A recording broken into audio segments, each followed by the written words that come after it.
Welcome to Beyblade World by Zankye. My show starts right now.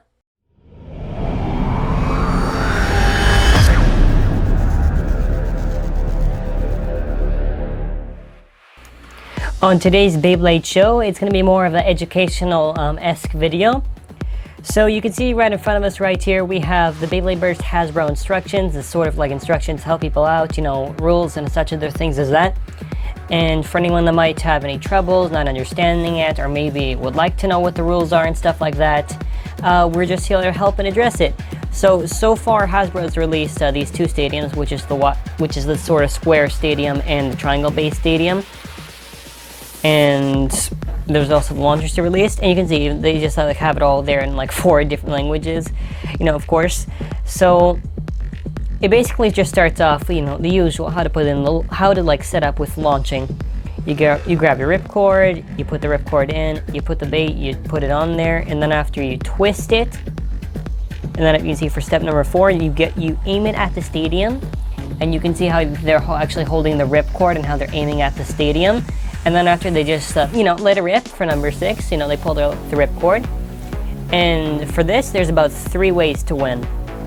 You can either get you have to get, first off, the first player to get 3 points wins. These are the 3 different ways to get points. The first way is a ring out finish. It's basically when you knock the bait in one of the little pockets, and that's ring out finish. If you get that, you get 1 point. For a survivor finish, this is basically when you outspin the opponents and you just win. The next one is a burst finish, which gets you the most amount of points. This is basically where you're able to make the bait actually burst, so that's the best way you can get points. And just moving on. I mean, some battle tips that they even have there is just obviously to collect and customize. I guess that really complete your collection is what they're just trying to say. But even so, it is kind of true.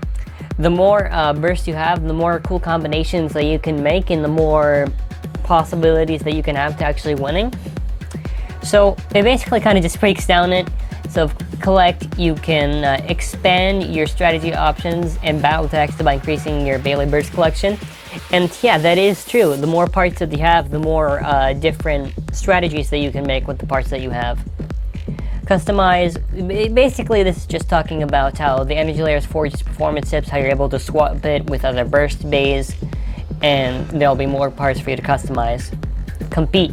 Strategize when designing and choosing a Beyblade burst top for each battle. Something to think about: what types of Beyblade burst tops and are you and your opponent using? What stadium are you battling in? Practice, prepare, then let it rip.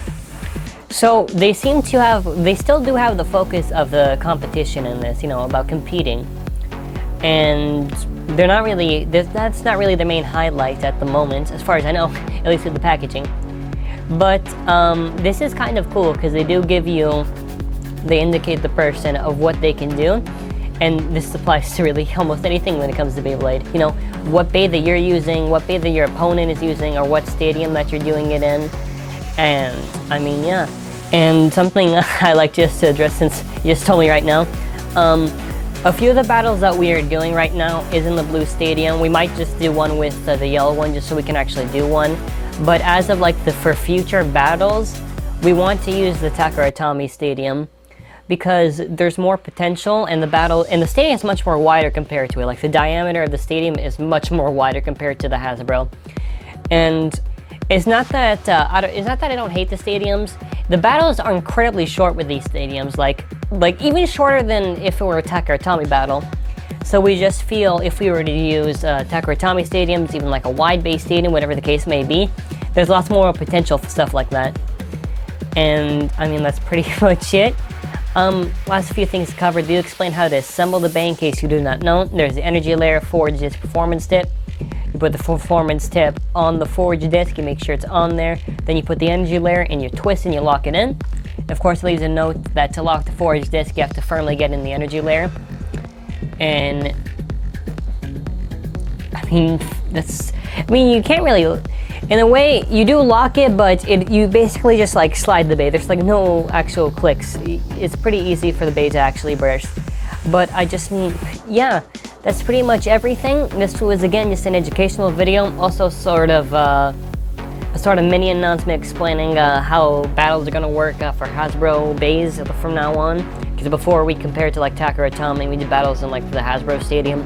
Again, we're just going to use Takaratomi stadiums from now on. We might occasionally use burst stadiums if we see that they're good, but that's very unlikely. Anyways, I'd like to say thank you for watching and have a fantastic day, guys.